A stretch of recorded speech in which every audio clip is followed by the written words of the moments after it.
입법, 예산안 심의, 국정감사까지 이 국회의원이 지닌 권한은 막강합니다.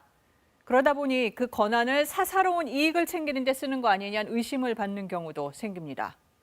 가족 건설사가 피감기관의 공사를 수주한 박덕흠 의원 사례가 대표적이죠.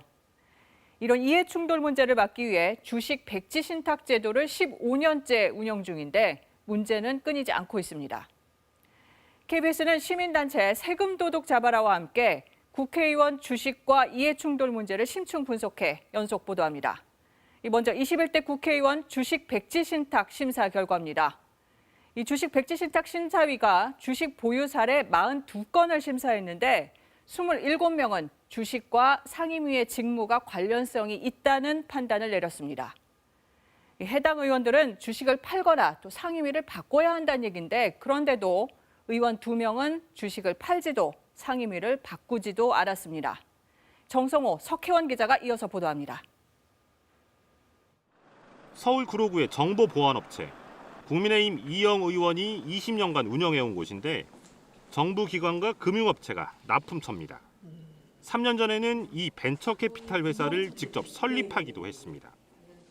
투자자랑 벤처 업체들 연결을 해서 이렇게 투자를 해주고 벤처를 발전시켜주는 그런 역할을 하는데 이영 의원은 두 업체 최대 주주로 20억 원 넘는 주식을 갖고 있습니다. 그런데 금융 관련 법과 감독기관을 관할하는 국회 정무위에 배정됐습니다. 주식 백지 신탁 심사위원회는 이 의원이 보유한 두 업체 주식이 정무위 활동과 직무 관련성이 있다고 판단했습니다. 심사 결과를 받은 건 9월 2일. 한 달 안에 주식을 팔거나 백지 신탁해야 하지만 이 의원은 그러지 않았습니다. 대신 상임위 교체를 신청해놓고 정무위 국정감사와 예산심의 활동을 한 달 반 넘게 계속했습니다. 벤처캐피탈 활성화 법안 여러 건도 대표 발의했습니다. 30%의 VC가 망하고 다시 새롭게 생겨납니다. 이러다 보니까 VC도 지금 스타트업입니다. 장기적인 투자가 거의 불가능하고요. 경북 경산시에 위치한 위성기술 벤처회사, 국민의힘 조명희 의원이 지분 98%를 보유한 업체입니다. 과기부 출연금 16억여 원을 받아 아리랑 위성 관련 용역도 주관했습니다. 국가 연구 사업을 진행하는 게 꽤 많더라고요.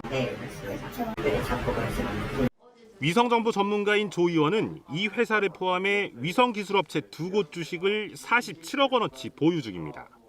그런데 과기부와 항공우주연구원 등을 관할하는 국회 과방위에 배정됐습니다.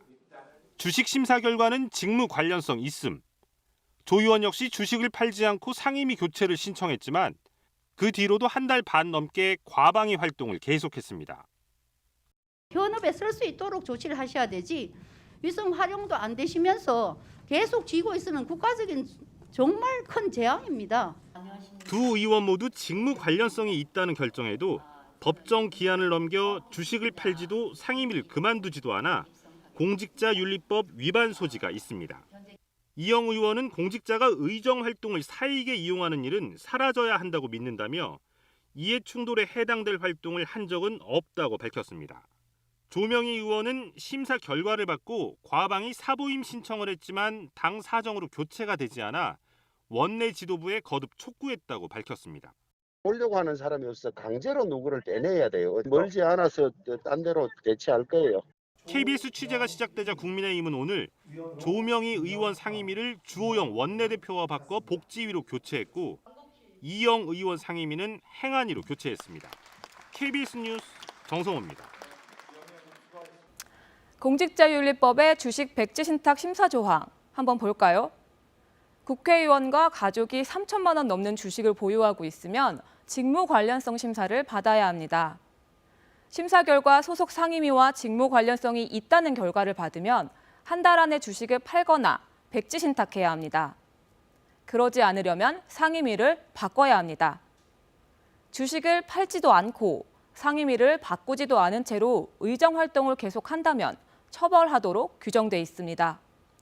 1년 이하 징역 또는 1,000만 원 이하의 벌금, 또 과태료 처분이 가능합니다. 이렇게 처벌받은 의원 있을까요?